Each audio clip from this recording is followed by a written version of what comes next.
बिहार वाले सावधान हो जाएं, क्योंकि इस बार तबाही बनकर मोथू चक्रवात आ रहा है। वही मोथू चक्रवात जिसके असर के चलते दक्षिण के कई राज्यों और इलाकों में सरकार के कान खड़े हो गए हैं। लेकिन अब ये साइक्लोन बिहार की ओर बढ़ रहा है और आने के संभावित असर को देखते हुए ये कहा जा सकता है कि लोग परेशान और तबाह हो सकते हैं। खबर यह है कि बिहार में 72 घंटों का अलर्ट जारी किया गया है।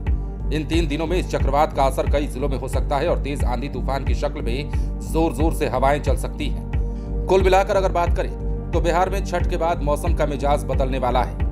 मौसम विभाग की ओर से अलर्ट जारी किया गया है और विभाग की तरफ से जो तारीखें बताई गई है 29 से 31 अक्टूबर तक बिहार में बारिश को लेकर चेतावनी जारी की गई है और इस दौरान तेज हवा और तापमान में गिरावट की संभावना है।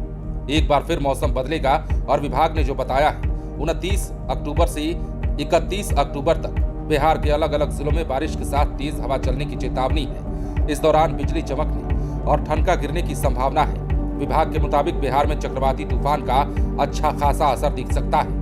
मौसम विभाग के मुताबिक इन तारीखों में राज्य के अलग अलग हिस्सों में मध्यम स्तर की बारिश हो सकती है। बिहार के खासकर उत्तरी और उत्तर पूर्वी हिस्सों में भारी बारिश हो सकती है। साथ ही 30 से 40 किलोमीटर प्रति घंटे की रफ्तार से तेज हवा चलने और ठनका गिरने की भी संभावना है। अब किन किन जिलों में इसका असर दिखेगा वो भी हम आपको बता देते हैं। विभाग ने बताया है कि 29 अक्टूबर को कई जिलों में इसका असर दिख सकता है। इसके बाद 30 अक्टूबर को सीमांचल के कुछ जिलों कटिहार, किशनगंज, अररिया और पूर्णिया में बारिश होगी, जबकि 31 अक्टूबर को भी सीमांचल इलाके के ही जिलों जैसे कि सुपौल, मधेपुरा, अररिया और किशनगंज में भारी बारिश हो सकती है।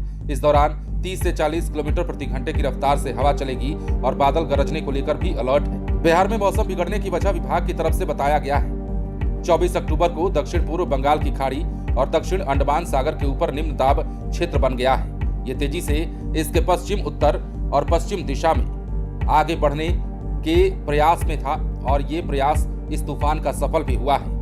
इसके बाद ये आगे बढ़कर लगभग 28 अक्टूबर तक एक मजबूत चक्रवाती तूफान में बदल जाएगा, ऐसा भी कहा जा रहा था और ये अब हो रहा है। इसके बाद ये आगे बढ़ते हुए काकीनाडा के आसपास मछलीपट्टनम और कलिंगपट्टनम के बीच आंध्र प्रदेश तट पर जमीन से टकरा सकता है।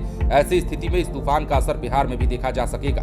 खासकर सीमांचल के कुछ जिलों में झमाझम बारिश की संभावना है, जिसके बाद तापमान में गिरावट और ठंड बढ़ने की आशंका है। हालांकि कुछ मीडिया रिपोर्ट्स में यह दावा भी किया जा रहा है कि छठ पर्व के अवसर पर उत्तर बिहार में चक्रवाती तूफान मोथा का असर ज्यादा नहीं होगा। आसमान में बादल छाए रहेंगे, जबकि दक्षिण बिहार में इसका असर अधिक देखने को मिल सकता है।